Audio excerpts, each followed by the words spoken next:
تبارك الذي بيده الملك وهو على كل شيء قدير الذي خلق الموت والحياة. إن الحمد لله نحمده ونستعينه ونستغفره ونعوذ بالله من شرور أنفسنا ومن سيئات أعمالنا من يهده الله فلا مضل له ومن يضلله فلا هادي له وأشهد أن لا إله إلا الله وأشهد أن محمدا عبده ورسوله أما بعد يا أيها الناس اتقوا ربكم الذي خلقكم من نفس واحدة وخلق منها زوجها وبث منهما رجالا كثيرا ونساء واتقوا الله الذي تساءلون به والأرحام إن الله كان عليكم رقيبا يا أيها الذين آمنوا اتقوا الله حق تقاته ولا تموتن إلا وأنتم مسلمون يا أيها الذين آمنوا اتقوا الله وقولوا قولا سديدا يصلح لكم أعمالكم ويغفر لكم ذنوبكم ومن يطع الله ورسوله فقد فاز فوزا عظيما ربي اشرح لي صدري ويسر لي أمري واحلل عقدة من لساني يفقهوا قولي ربي زدني علما. அன்பிற்குரிய எல்லாம் வல்ல ஏக இறைவனின் நல்லடியார்களே, நமக்கெல்லாம் இறுதி தூதராக அனுப்பப்பட்ட நம்மையெல்லாம் இருளிலிருந்து வெளிச்சத்தின்பால் அழைத்து வந்த நாமெல்லாம் உயிரினும் மேலாக நேசிக்கக்கூடிய நேசிக்கப்பட வேண்டிய எம்பெருமானார் நபிகள் நாயகம் ஸல்லல்லாஹு அலைஹி வஸல்லம் அவர்கள் மீதும் அவர்களது சொல் செயல் அங்கீகாரத்தை தங்களால் இயன்றளவு தங்களுடைய வாழ்க்கையில் பின்பற்றி வாழ்ந்து மறைந்த அத்துணை உத்தம சத்திய சஹாபாக்கள், சஹாபிய பெண்மணிகள், தாபீன்கள், தாபீன்கள், இன்னும் குறிப்பாக இந்த சத்திய கொள்கையினை தன்னுடைய வாழ்வியல் நெறியாக ஏற்று வாழ்ந்து மரணித்த வாழ்ந்து கொண்டிருக்கிற ஒவ்வொருவர் மீதும் அந்த வல்ல ரஹ்மானின் சாந்தியும் சமாதானமும் வற்றாத பெருங்கருணையும் பேரருளும் என்றென்றும் நின்று நீடித்து நிலை பெறட்டுமாக. அன்பிற்குரிய எல்லாம் உள்ள ஏக இறைவனின் நல்லடியார்களே, நாம் வாழக்கூடிய இந்த உலகில் ஒரு மனிதன் பிற மனிதனுக்கு வைக்கக்கூடிய சவால்களை மற்றொரு மனிதன் முறியடிப்பதற்கு ஏறத்தாழ பல்லாண்டு காலங்கள் எடுத்துக்கொள்கிறது. ஓட்டப்பந்தயத்தில் உச்சாணியை தொட்ட உசேன் போல்ட்டினுடைய சாதனையை முறியடிப்பதற்கு மற்றும் ஒரு வீரருக்கு எடுத்துக்கொள்ளப்பட்ட காலங்களும் நேரங்களும் வெகு தூரமாய் இருந்தது. சர்வசாதாரணமாய் ஒரு மனிதனுடைய சாதனையை, ஒரு மனிதனுடைய வெற்றியை மற்றொரு மனிதன் முறியடிக்க முடியாத சூழல் இந்த துன்யாவிலே இருக்கிறது. ஆனால் அல்லாஹ் ரப்புல் ஆலமீன் தன் திருமறை குர்ஆனில் விட்டிருக்கிற ஏராளமான சவால்களும் அறைகூவல்களும் ஏராளம் நிறைந்திருந்தாலும் சமீபத்திய அமெரிக்காவினுடைய ஒரு நிறுவனம் அல்லாஹ் விட்டிருக்கிற சவாலை முறியடிப்பதற்கு முயற்சி செய்வதற்கு களமிறங்கியிருக்கிறார்கள். என்ன ஆய்வு அப்படின்னா, ஒரு மனிதன் மரணிக்கவே முடியாதா, இந்த மனிதனை ஒரு பெட்டிக்குள் அடைத்து விட்டால் நீண்ட காலம் அவன் வாழ்வதற்கு ஏதேனும் வாய்ப்புகள் இருக்கிறதா, அவனுடைய ஆயுட்காலத்தை நீட்டி விடலாமா என்றெல்லாம் ஆய்வு செய்து கொண்டிருக்கிறார்கள். கேட்பதற்கு நகைச்சுவையாய் இருக்கிறது. இவர்களெல்லாம் ஆய்வுடைய உச்சத்திற்கு சென்று விட்டார்கள் என்று பெருமை பேசுகிறார்கள். திருமறை குர்ஆன் தெள்ளத் தெளிவாய் சொல்லிவிட்டது. அல்லாஹ் ரப்புல் ஆலமீன் சவால் விடுகிறான். சூரத்துல் வாக்கியா 60வது வசனம், நஹ்னு கத்தர்னா பைனகுமுல் மௌத், உங்களுக்கு மத்தியில் நாமே மரணத்தை விதியாக்கி இருக்கிறோம். வமா நஹ்னு பிமஸ்பூகின், அந்த மரணத்தை நம்மிடத்திலிருந்து ஜெயிப்பவர் உங்களில் எவரும் இல்லை. அல்லாஹ்வுடைய சவால். எப்பா, மரணத்தை உன்னால் முடிந்தால் வென்று காட்டு, மரணம் நம்மால் நிர்ணயிக்கப்பட்டது, அதை உங்களில் எவராலும் முறியடிக்க முடியாது என்று அல்லாஹ் ஒட்டுமொத்த மனித சமுதாயத்திற்கு சவால் விடுகிறான். ஏதோ இது ஒரு சவால் இல்லை, இது போன்ற ஏராளமான திருமலை குர்ஆனுடைய சவால்கள் உண்டு. சமீபத்தில் பேசப்பட வேண்டிய முக்கியமான செய்தி என்னவென்றால், ஒரு மனிதன் மரணிப்பானா மாட்டானா என்ற ஆய்வறிக்கையை ஒரு ஆய்வை இவர்கள் மேற்கொள்கிறார்கள் என்றால், ஆய்வினுடைய முடிவு எவ்வாறு இருக்கும் என்பதை திருமறை குர்ஆன் சொல்லுகிறது. நீ தோற்று போவாய், உன்னுடைய ஆய்வினுடைய முடிவு பூஜ்ஜியமாக திரும்பும். எத்துணை லட்சங்களை நீங்கள் செலவிட்டு அந்த ஆய்வை செய்தாலும் இறுதியில் நீங்கள் மண்ணைத்தான் கவுவீர்கள். நம்முடைய சவாலை உங்களால் எவராலும் முறியடிக்க முடியாது என்று அல்லாஹ் மனித சமுதாயத்திற்கு தன்னுடைய ஆற்றலையும் மரணம் குறித்த செய்தியும் சொல்கிறான். அல்லாஹ் ரப்பல் ஆலமீன் இப்படி சவால் விட்டவன் மனித சமுதாயத்தை பார்த்து மற்றும் ஒரு வசனத்தில் பேசுகிறான். சூரத்துல் ஷுஆரா 129வது வசனம், வத்தத்தகிதுன மசானி லஅல்லக்கும் தக்லுதூன். கேட்கிற போதே, இந்த வசனத்தை படிக்கிற போதே மனிதர்களை அல்லாஹ் பார்த்து கேட்கிற மிக முக்கியமான கேள்வி, எப்பா தத்தகிதுன மசானி, நீங்கள் இந்த துன்யாவிலே கட்டடங்களை கட்டிக் கொள்கிறீர்கள், லஅல்லக்கும் தக்லுதூன், நீங்கள் இங்கே நிரந்தரமாக இருந்து வரலாம் என்று நினைத்தீர்களா? கட்டி இருக்கிற வீட்டை எல்லாம் பார்த்தால் இப்படி பல மின்னுதப்பால், கட்டி இருக்கிற கட்டடத்திற்கான செலவெல்லாம் பார்த்தால் கோடியில் தொடுவேன். லஅல்லக்கும் தக்லுதூன், நீங்கள் இங்கே இருந்து விடலாம் என்று நினைத்தீர்களா? அல்லாஹ் கேட்கிற மிக முக்கியமான கேள்வி என்ன?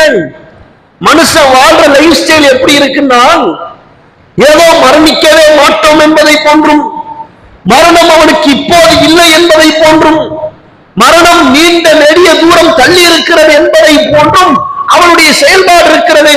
எதை வைத்து? அவன் கட்டி இருக்கிற வீட்டை வைத்து.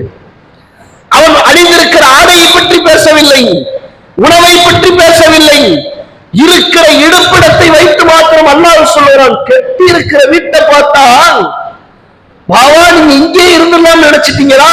இல்லை, நீங்கள் நம் பக்கம் திருப்பப்படுவீர்கள், மறந்து விட்டீர்களா? அல்லாஹ் கேட்கிற கேள்வி. நபிகள் நாயகம் ஸல்லல்லாஹு அலைஹி வஸல்லம் அவர்கள் அல்லாஹ்வை நம்பிக்கை கொண்ட மூமின் எப்படி இந்த துன்யாவை அணுகுவார் என்று சொன்னார்கள். அத்துன்யா சிஜ்னுல் மூமின், இந்த துன்யா மூமின்களுக்கு சிறைச்சாலை. ஜன்னத்துல் காஃபிர், யார் அல்லாஹ்வை மறுப்பார்களோ, யார் அல்லாஹ்வை ஏற்றுக்கொள்ளவில்லையோ அவர்களுக்கு தான் இந்த துன்யா சொர்க்கச்சோலை. ரெண்டே உதாரணம். அல்லாஹ்வை நம்பிட்டீங்களா? அல்லாஹ்வுடைய ரசூலை ஏற்றுக்கொண்டீர்களா? ஆகிரத்தை நம்பினீர்களா? வேதத்தை நம்பினீர்களா? எதையெல்லாம் ஈமான் கொள்ள வேண்டுமோ எல்லாவற்றையும் ஈமான் கொண்டு விட்டீர்களா? உங்களுக்கு இந்த துன்யா சிறைச்சாலை. ஒரு சிறையிலே அடிபட்ட கைதி எவ்வாறு இருப்பானோ அதே போன்று அதைவிட மோசமாக இந்த துன்யாவில் வாழ்வீர்கள். யாருக்கு இந்த துன்யா சொர்க்கச்சோலை? அல்லாஹ்வை யார் ஏற்கவில்லையோ, ரசூலை யார் ஏற்கவில்லையோ, குர்ஆனை யார் ஏற்கவில்லையோ, ஆகிரத்தை யார் நம்பவில்லையோ அவர்களுக்கு சொர்க்கச்சோலை. அவன் நல்லா வாழ்வான். இன்னைக்கு இருக்கிற யதார்த்தம் என்ன தெரியுமா? ஒரு மூமின் தலைகீழாக ஆசைப்படுகிறான். என்னங்க இந்த துன்யா ஒரே கஷ்டம் கஷ்டம் கஷ்டம் சோதனை, இப்படியே போச்சுன்னா நல்லா இருக்கும். அப்படித்தானே இருக்கும். அல்லாஹ்வை நம்பிட்டீங்கல்ல, ரசூலை நம்பிட்டீங்கல்ல, உங்களுக்கு அதுதான் நிலை. அல்லாஹ்வுடைய ரசூல் அதைத்தான் சொன்னார்கள். ஆனால் இறை நம்பிக்கையாளர்கள் அதை நேசிப்பதில்லை. அல்லாஹ்வுடைய தூதர் சொன்ன சொல்லை உண்மைப்படுத்துவதில்லை, எதிர்மாற்றமாக ஆசைப்படுகிறார்கள். நல்லா வாழணும், நல்லா இருக்கணும். எப்படி நல்லா இருப்பீங்க? நீங்க நல்லா இருக்க மாட்டீங்க. நம்பிக்கை கொண்டு விட்டீர்களே, ஈமான் கொண்டு விட்டீர்களே. அல்லாஹ்வுடைய ரசூல் சொன்னார்கள், உங்களுக்கு இங்கே சிறைச்சாலையை போன்ற வாழ்க்கை. நினைச்சது கிடைக்காது, ஆசைப்பட்டது நடக்காது. நீங்க எடுத்து வைக்கிற எல்லா முடிவும் நீங்க நினைக்கிற மாதிரி இருக்குமா? இல்லை. எடுக்கிற எல்லாத்திலையுமே தோல்வி, நடத்துற எல்லாத்திலையுமே தோல்வி, பார்க்கிற எல்லாமே கஷ்டம். ஏன்? ஈமான் கொண்ட காரணம். இன்னும் அல்லாஹ்வுடைய தூதர் நபிகள் நாயகம் ஸல்லல்லாஹு அலைஹி வஸல்லம் அவர்கள் சொன்னார்கள், அல்லாஹ் தன் திருமறையில் குர்ஆனிலே சொன்னான், ஒரு மனிதன் இந்த துனியாவிலே வாழுகிற பொழுது மரணம் குறித்த செய்தி எவ்வாறு உள்ளத்தில் வைத்துக் கொள்ள வேண்டும் தெரியுமா? ஐனமா தக்கூனோ யுதரிக்குமுல் மௌத் வலவ் குன்தும் ஃபீ புரூஜின் முஷய்யதா. நீங்கள் எங்கே இருந்தாலும், கட்டப்பட்ட கோட்டைகளில் நீங்கள் உள்ளே இருந்தாலும் கூட மரணம் உங்களை பிடித்துக் கொள்ளும். என்ன நினைச்சுக்கிட்டீங்க? பெரிய பில்டிங்க கட்டி உள்ள இருந்துட்டா வராது இருக்கிறான் வந்துருமப்பால். சமீபத்திலே உலக பணக்காரர்களில் ஒருவரான ரத்தன் டாடா என்று ஒருவர் மரணித்து போனார். டாடா கம்பெனில உண்டு. அந்த நிறுவனங்களுடைய ஒரு ஓனர் யாரு? ரத்தன் டாடா. அவர்கிட்ட இல்லாத காசு பணமாங்க, அவர்கிட்ட இல்லாத சொத்து சுகமா, எவ்வளவோ லட்சம் கோடிகளை கைக்குள் வைத்திருந்தார். அவருக்கு ஏற்பட்ட நோய்க்கு மருத்துவம் பார்க்க முடியவில்லை. உலகத்தையே விலை கொடுத்து வாங்குவதற்கு அவரிடத்தில் பொருளாதாரம் இருந்தாலும் கூட மரணத்தை அவரால் விலை கொடுத்து வாங்க முடியவில்லை. எத்தனையோ மருத்துவர்கள் இந்த துன்யாவிலே காலியாகி போனார்கள். தனக்கு இருக்கிற நோய்க்கான மருத்துவத்தை ஒரு மருத்துவரால் பார்க்க முடியவில்லை. பெரிய நோய் வந்துருச்சு, மருத்துவமனையில இருக்கிறாரு. இருக்கிறதுலே பெரிய ஸ்பெஷல் ஹாஸ்பிட்டல் போய் சேர்ந்துட்டாரு.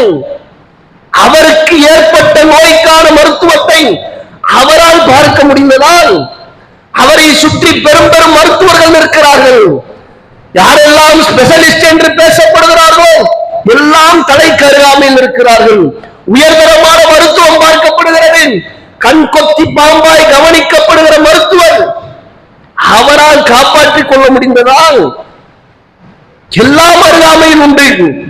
காலியாகி போனார். ஏன்? அல்லாஹ்வுடைய கதிரங்கு இருக்கிற பொழுது, அல்லாஹ்வுடைய விதி நிர்ணயிக்கப்பட்டிருக்கிற பொழுது எந்த ஒரு மனிதனாலும் மரணத்தை விலை கொடுத்து வாங்க முடியாது என்பதற்கு உதாரணங்கள் இது. இது மாதிரி எவ்வளவு உதாரணங்கள் சொல்ல முடியும்? அல்லாஹ் நாடிவிட்டால் எப்போதும் நமக்கு வந்துவிடும். எங்க வரும்? நிறைய பேர் நினைக்கிறாங்க. ஹஜ்ஜுக்கு போன ஆட்கள்ல நிறைய பேருக்கு ஆசை என்ன தெரியுமாங்க? நான் ஹரம்ல தொழுகணும், சஜிதால இருப்போம் பாருங்க, அப்படியே மூத்தா போயிடணும். நிறைய பேர் சொல்லிட்டு போனது என்ன? அல்லாஹ் எனக்கு ஹரம்லே மூத்த தந்துட மாட்டான. நீங்க நினைக்கிற மாதிரி மூத்து வந்துருமா? அல்லாஹ் ரப்பல் ஆலமீன் தன் திருமறையில் குர்ஆனிலே சொல்லுகிறான், மா தத்ரி நஃப்ஸும் பி ஐயி அர்தின் தமூத். ஒரு ஆத்மா எங்கே எப்போது எப்படி மரணிக்கும் என்பதை யாரும் அறிய மாட்டார்கள் நம்மை தவிர. நீங்க அங்க போயிட்டா மௌத்தா போயிருவேன் நீங்க ஆசைப்படுறீங்க. உங்களுக்கு அங்க மரணம் இல்லை, ஹரம்ல மரணம் இல்லை, மஸ்ஜித் நபவியில மரணம் இல்லை. நீங்க திரும்பி ஊருக்கு வந்து இறங்குவீங்க பாருங்க, வீட்டுக்கெல்லாம் வந்துருவீங்க பாருங்க, அப்பதான் உங்களுக்கு மௌத்து. நிறைய பேர் வருஷம் வருஷம் உம்ராவுக்கு அதுக்காகவே கிளம்பி போவாங்க. இந்த வருஷமா இங்க மூத்தா பெற மாட்டோமா, இந்த வருஷமா இங்க அல்லாஹ் நமக்கு வஃபாத்தை தந்துட மாட்டானா? அங்க மூத்தா போயிட்டால் லட்சம் பேர் தொழுவாங்களே, அந்த ஜனாசா தொழுவ கிடைக்காதான். ஆசைப்பட்டு போனவர்கள் நாம் திரும்பி விட்டார்கள். போயிட்டு ஒரு உம்ரா மட்டும் செஞ்சுட்டு வந்துரும், 10 நாள் மட்டும் போயிட்டு, ரொம்ப நாள் இல்லை, ஒரு 2 உம்ரா செஞ்சுட்டு பார்த்துட்டு வந்துருவோம். போனாலு திரும்பவில்லை. பாருங்க, யாரெல்லாம் எங்கே எப்போது மரணிக்க வேண்டும் என்று ஆசைப்படுகிறார்களோ அல்லாஹ் அவர்களுக்கு அந்த மரணத்தை தரவில்லை. எதிர்பாராத விதத்தில், நினைத்து கூட பார்க்காத விதத்தில் பயணப்பட்டவர் மரணித்து உடல் திரும்பியது. யோசித்து பாருங்கள், நாம் எல்லாம் என்ன நினைத்துக் கொண்டிருக்கிறோம்? இந்த துன்யாவினுடைய வாழ்க்கையை அல்லாஹ் கேட்டதை போன்ற கேள்விதான். லஅல்லக்கும் தஹ்லுதூன், இதே துன்யாவிலே நீங்கள் நிரந்தரமாக இருந்து விடலாம் என்று நினைத்தீர்களால் எதை நோக்கி ஓடிக்கொண்டிருக்கிறோம்? துன்யாவினுடைய அலங்காரத்தையும் துன்யாவினுடைய ஆடம்பரத்தையும் பார்த்துவிட்டு அல்லாஹ்வை மறந்து, ரசூலை மறந்து, நன்மை செய்வதை மறந்து, ஆகிரத்தை மறந்து இப்படியான ஓட்டம் ஒரு மனிதனுக்கு இந்த துன்யாவிலே தேவைதான். எத்தனை ஆண்டுகள் ஓடப் போகிறோம்? 50 ஆண்டு ஓடுவோமா? 60 ஆண்டு காலம் ஓடுவோமா? அதிகபட்சம் 70 ஆண்டு காலம் ஓடுவோமா? பிறகு ஓட்டம் நின்று போகும், மூச்சு நின்று போகும், அல்லாஹ்விடத்திலே திருப்பப்படுவோம். அன்பிற்குரிய சகோதர சகோதரிகளே, நாம் வாழுகிற இந்த அற்ப துனியாவிலே நம்முடைய மரணத்திற்கு முன்னால், நாம் மரணிப்பதற்கு முன்னால், அல்லாஹ் சொன்ன எதிர்பாராத மரணத்தை எதிர்கொள்வதற்கு முன்னால் நம்முடைய வாழ்க்கையை கொஞ்சம் திரும்பி பாருங்கள். 20 ஆண்டு காலம் 30 ஆண்டு காலம் இந்த ஏகத்துவத்தை ஏற்றதிலிருந்து நான் செய்த நன்மைகள் எத்தனை, நான் விட்டு விலகிய பாவங்கள் எத்தனை, அல்லாஹ்வை நோக்கி நான் கேட்ட பாவ மன்னிப்புகள் எத்தனை. நேற்று தௌஹீதுக்கு வரலங்க, நேற்று இஸ்லாத்துக்கு வரல, ஏறத்தாழ 30 40 50 வருஷம் ஆச்சு. இன்னைக்கு வரைக்கும் இந்த ஏகத்துவத்தை சரியாக விளங்காமல் ஏதோ ஒரு பெயர் தாங்கி முஸ்லிமை போன்று பயணிக்கிறோம். அபூ ஹுரைரா ரலியல்லாஹு அன்ஹுடைய வரலாறை கேள்விப்பட்டிருப்பீர்கள்.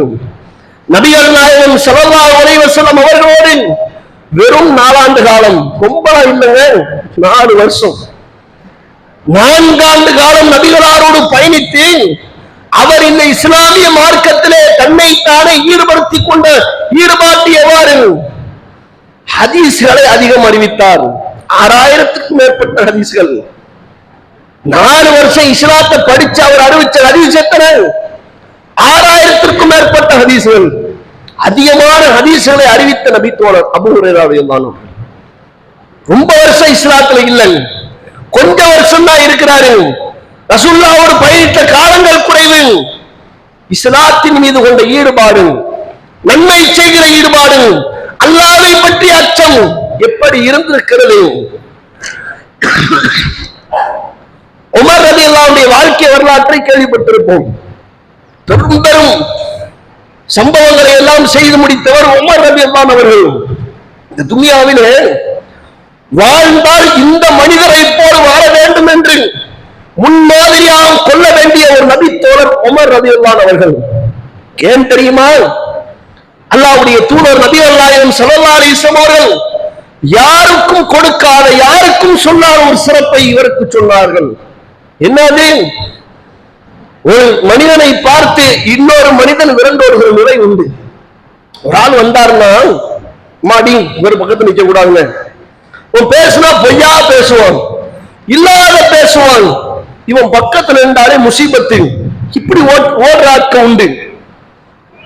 ஒரு மனுஷனை பார்த்து சைத்தான் ஓடுற நிலை உண்டா? இல்லை. சைத்தானோடே பயணிக்கிறோம். கையில சைத்தான், வீட்டுல சைத்தான், மனசுல சைத்தான், சிந்தனைகள் எல்லாம் சைத்தானிய சிந்தனை. சைத்தானோட 24 மணி நேர வாழ்க்கையை கழிக்கிற நாம் உமர் ரலியல்லாஹுடைய வாழ்க்கையை பாருங்கள். அல்லாஹ்வுடைய தூதர் சொன்னார்கள், உமரே, நீங்கள் ஒரு பாதையில் வந்தால் சைத்தான் வேறொரு பாதையில் சென்று விடுகிறான், உங்களை பார்த்து பயப்படுறான். சைத்தானுக்கு 5 வருஷம் எக்ஸ்பீரியன்ஸ் ஆகும், ஒரு 10 வருஷம் அனுபவம். மனிதனை வழிகெடுப்பதில் ஷைத்தானுக்குள்ள அனுபவம் எப்படி? பல்லாண்டு கால அனுபவங்கள். ஆதம் அலைஹிஸ்ஸலாம் அவர்களை வழிகெடுத்த ஷைத்தான், நூஹ் அலைஹிஸ்ஸலாமுடைய சமுதாயத்தை வழிகெடுத்த ஷைத்தான், எத்தனையோ நபிமார்களுடைய குடும்பத்தார்களை வழிகெடுத்த ஷைத்தான். உமர் அலியுடைய வாழ்க்கையிலே நுழைய முடியவில்லை, அசைத்து பார்க்க முடியவில்லை. எந்த அளவுக்கு வாழ்ந்திருப்பார்? அவருடைய வாழ்க்கை இஸ்லாத்திலே எந்த அளவிற்கு ஆழமா இருந்திருக்கிறது. ஷைத்தான் பார்த்து விரண்டு ஓடுறான்னா சாதாரண காரியமா? 1000 ஆண்டு காலம் அனுபவம் பெற்ற ஷைத்தான் ஒரே ஒரு மனிதரை பார்த்து விரண்டோடி இருக்கிறான் என்றால் வாழ்க்கை இஸ்லாத்தின் அடிப்படையில் அல்லாஹ்வை பயந்து அவர் வாழ்ந்ததுடைய விளைவு அது. அவர் பரம்பரையான முஸ்லிமா, இஸ்லாத்திலே வாழ்ந்து அவருடைய குடும்பம் இருந்தவர்களால் இல்லை. நபிகள் நாயகம் ஸல்லல்லாஹு அலைஹி வஸல்லம் அவர்கள் இஸ்லாத்தை சொல்ல ஆரம்பித்ததில் ஆரம்ப காலத்தில் எதிர்ப்பை தெரிவித்தவர். இஸ்லாத்தை எதிர்த்த முதல் எதிரிகளில் உமர் அவர்களும் முதல் வரிசையில் நின்றவர். பின்னால் இஸ்லாத்தை ஏற்றுக்கொண்டவர். இஸ்லாத்தை ஏற்று நபிகளாரோடு ஏறத்தாழ ஒரு 20 ஆண்டு காலம் வாழ்ந்திருப்பார். 20 வருஷத்துல இஸ்லாத்தின் மீது கொண்ட பற்றும் நன்மை செய்கிற ஆர்வமும் அவரை ஈடுபடுத்தினுடைய விளைவு என்ன? இஸ்லாத்தினுடைய சட்டதிட்டங்கள் சொல்லப்பட்டு விட்டால் எது சரியோ அதில் நிலைத்திருப்பார், எது தவறோ அதில் ஆழத்தின் ஆணித்தரமாக அதை எதிர்த்து களமாடுவார். இந்த திறமை நம்மகிட்ட இருக்குதான், ஏன் இல்லை? உமர் ரலியல்லாஹு அன்ஹு மார்க்க விஷயத்தை கற்றுக்கொண்டதனுடைய ஆழம் அப்படி இருந்தது. எது சரியோ அப்படி போயிடணும், எது தப்போ விட்டு விலகணும். ஏன்? அல்லாஹ் சொல்லிவிட்டான், வமா ஆத்தாக்கும் ரசூல் ஃபஹுது, இந்த முஹம்மதை, இந்த தூதர் உங்களுக்கு எதை கொண்டு வந்தாரோ பற்றி பிடித்துக் கொள்ளுங்கள். வமா நஹாக்கும் அன்ஹு ஃபன்தஹு, இவர் எதை விட்டு உங்களை விலக்கினாரோ அதை விட்டு விலகிக் கொள்ளுங்கள், ஒட்டுமொத்தமாய் விலகுங்கள். நமக்கு சொல்லுகிற இந்த வாழ்க்கை பாடம் என்ன? நாம் என்றைக்கும் இந்த துனியாவை விட்டு விலகி செல்வோம், அல்லாஹ்வின் பக்கம் திருப்பப்படுவோம். அதற்கு முன்னாக நம்முடைய வாழ்க்கையில் திசை திருப்ப வேண்டிய ஒரு பக்கம் உண்டு, திரும்பி பார்க்க வேண்டிய சில வரலாற்று பக்கங்கள் உண்டு. நான் கடந்து வந்த இத்துணை ஆண்டு காலம், 20 ஆண்டு காலம், 30 ஆண்டு காலம் இஸ்லாத்திலே எனக்கு நானே ஏற்படுத்திக் கொண்ட சிறப்பு என்ன? அல்லாஹ்விடத்திலே என்னை நான் தனிப்பித்துக் கொண்ட காரியங்கள் என்ன? மற்றுமொரு செய்தியை பாருங்கள். பிலால் ரலியல்லாஹு அன்ஹு அவர்கள், அல்லாஹ்வுடைய ரசூல் பிலால் ரலியல்லாஹு அன்ஹு அவர்களிடத்தில் தனிப்பட்டு கேட்ட ஒரு விஷயம், பிலாலே, இஸ்லாத்தில் நீங்கள் சேர்ந்ததற்கு பின்னால் உங்களுடைய அமல்களில் சிறந்த அமல் எது? பிலால் அலிக்கு விளங்கல. ரசூலுல்லாஹ் இதை சொல்லிட்டு சொன்னாங்க, சொர்க்கத்திலே உங்களுடைய 2 காலோசையை நான் கேட்டேன். அப்படி சொர்க்கத்தில் நடந்து போற செப்பல் சவுண்ட் கேட்டுச்சு. அப்படி நீங்கள் என்ன சிறந்த அமலை செய்து விட்டீர்கள்? நம்மளோட தான் இருக்கிறீங்க, வாங்க இங்கதான் சொல்றீங்க, இங்கதான் இக்காமத்து சொல்றீங்க, நம்மளோட தான் தொழுகை நடக்குதுறீங்க, எல்லாமே நம்ம கூட இருந்து அமல் செய்யற மாதிரி தான் இருக்குது. ஆனால் நீங்கள் சொர்க்கத்திற்காக ஏதோ சிறந்த அமலை செய்து விட்டீர்கள். அது என்ன அமல்? பிலால் அலி சொல்ல ஆரம்பித்தார், அல்லாஹ்வுடைய ரசூலே, நான் எப்போது ஒளி செய்தாலும் 2 ரக்காத்துக்கள் தொழாமல் இருக்க மாட்டேன். இஸ்லாத்துல சேர்ந்ததுக்கு பிறகு உங்கள்கிட்ட வந்து பாடம் எவ்வளவோ படிச்சேன், இந்த தொழுதா 2 ரக்காத் தொழுகிறேன், ஒளி செய்தால் 2 ரக்காத்துக்கள் தொழ வேண்டும் என்ற இந்த செயலை நான் விடவே இல்லை. எப்ப ஒளி செஞ்சாலும் தொழுகிறேன். ரசூலுல்லாஹோட இருந்தவர், நபிகளாரோட பயணித்தவர், எல்லா தொழுகைக்கும் பாங்கையும் இக்காமத்தையும் சொல்லியவர், எல்லா அமலையும் செஞ்சது போக அவர் தன்னைத்தானே இஸ்லாத்திலே இணைந்ததற்கு பின்னால் மரணிக்கும் வரைக்கும் செய்த அமல் எது? ஒளி செய்தால் 2 ரக்காத்துக்கள். இது மாதிரி ஏதாவது ஒரு அமல் உண்டாங்க? என்னுடைய வாழ்க்கையிலே இஸ்லாத்தில் இணைந்ததற்கு பின்னால் நான் செய்கிற தொடர்ச்சியான அமல்கள், ஒற்றை அமலை காட்டுங்கள் பார்ப்போம். நான் சரியாய் 5 வேளை தொழுது விடுவேன், சரியாய் நோன்பு பிடித்து விடுவேன், சதக்கா சக்காத்துகளை எண்ணி கொடுத்து விடுவேன், ஹஜ் உம்ராக்களை செய்து விடுவேன். இதுவெல்லாம் கடமையான அமல்கள். இது வல்லாத வேறு சிறந்த அமல்களை என்ன செய்தீர்கள்? 5 வேளை தொழுகிறது கடமை. உங்களை மாதிரி 10,000 பேர் தொழுவாங்க, உங்களை மாதிரி 1,00,000 பேர் தொழுகிறாங்க. நோம்பு பிடிக்கிறது உங்களை மாதிரி 1,00,000 பேர் நோம்பு பிடிப்பாங்க. அல்லாஹ்விடத்திலே மறுமை நாளிலே நிறுத்தப்படுகிற பொழுது 1,00,000 ஹஜ் உம்ராக்கள் செய்து வந்தவர்கள். நான் தான் ஹஜ் செஞ்சுட்டேன், வருஷத்துக்கு 10 லட்சம் பேர் ஹஜ்ஜுக்கு போறாங்க. வருஷத்துக்கு பல ஆயிரம் லட்சங்கள் மக்கள் உம்ரா செய்து வருகிறார்கள். 50 லட்சத்துல நீங்க ஒரு ஆள், அவ்வளவுதான். இது அல்லாத தனித்த சிறந்த அமல் என்ன? இஸ்லாத்தில் இணைந்ததற்கு பின்னால் நீங்கள் செய்துவிட்ட அமல்களில் தனித்துவமான அமல் என்ன? யோசித்து பாருங்கள். துஆவிலும் திக்ரிலும் தொழுகையிலும் நோன்புகளிலும் நான் என்னை தனிப்பித்துக் கொண்ட நஃபீலான சுன்னத்தான வணக்கங்கள் எத்தனை? இதைத்தான் அல்லாஹ் பார்க்கிறான். அல்லதீ கலக்கல் மௌத வல் ஹயாத்த லியப்லுவக்கும் அய்யுக்கும் அஹ்ஸனு அமலா. உங்களிலே வாழ்வையும் மரணத்தையும் தந்திருப்பதற்கான காரணம் யார் சிறந்தவர்கள், அமல்களால் யார் சிறந்தவர்கள் என்பதை சோதித்து பார்க்கிறோம். உங்களுக்கு அருகாமையில் அமர்ந்திருக்கிறவர் உங்களுடைய போட்டியாளர். நன்மையே உங்களுக்கு போட்டி போட வந்தவர், முதல் சஃபில அமர்ந்திருப்பவர் நேரம் போகாம முதல் சஃபுக்கு வரல, உங்களுடைய போட்டியாளர். தொழுகைக்கு விரைந்து வந்தவர் உங்களுடைய போட்டியாளர். தொழுகைகளை விடாமல் தொழுபவர் உங்களுடைய போட்டியாளர். யோசித்து பாருங்கள். அல்லாஹ் சொன்னால் ஒட்டுமொத்த மனிதர்களையும் படைத்ததற்கான நோக்கம் யார் சிறந்தவர்கள்? உங்களுக்கு வாழ்க்கையை தந்திருக்கிறோமே, வாழ்ந்துகிட்டு இருக்கீங்களே, உங்களை யார் பெஸ்ட்? 2 பேர்ல யாரு சிறந்தவர்கள்? எப்படி போட்டி போட்டுக் கொள்வோம்? ஓட்ட பந்தயம் என்றால் விரைந்து செல்வோம், பொருளாதாரம் என்றால் விரைந்து செல்வோம். நன்மைகளில் யார் சிறந்தவர்கள்? அல்லாஹ் நம்மை சிறந்தவர்களா என்று சோதித்து பார்க்கிறான். மரணிப்பதற்கு முன்னால், நம்முடைய மரணத்திற்கு முன்னால் நாம் சிறந்தவர்களா இல்லையா என்பதை நம்முடைய வாழ்க்கை பாடம் நமக்கு சொல்லும். கடந்து வந்த பல ஆண்டு பக்கங்களை திருப்பி பார்த்து நாம் செய்த சிறந்த அமல்கள் என்ன? இஸ்லாத்தில் நான் இணைந்ததற்கு பின்னால் பிறப்பிலிருந்து இன்று வரைக்கும் செய்து கொண்டிருக்கிற தனித்துவமான அமல் என்ன? அல்லாஹ் அதைத்தான் விரும்புறான். தனித்துவம் அவங்கள்ட்ட என்ன இருக்கு? உங்களிடத்தில் இருக்கிற தனிச்சிறப்பு என்ன? அதை காட்டுங்கள் என்று அல்லாஹ் ரப்பல் ஆலமீன் நம்மிடத்தில் அது போன்ற அமல்களை எதிர்பார்க்கிறான். நம்முடைய அமல்களில் சிறந்த அமல்களாக, தனித்துவமான அமல்களாக அல்லாஹ் பார்க்கிற, அல்லாஹ் நேசிக்கிற, அல்லாஹ்விடத்தில் விருப்பமான அமல்களை தேர்ந்தெடுத்து செய்வோம். அல்லாஹ் அனைவருக்கும் சுவனத்திலே உயர்ந்த சுவனமான ஜன்னத்துல் ஃபிர்தௌஸை தருவதற்கு போதுமானவன். வாஹிரு தஅவானில் அல்ஹம்துலில்லாஹி ரப்பில் ஆலமீன். அஸ்ஸலாமு அலைக்கும் வரஹ்மத்துல்லாஹி வபரகாத்துஹு.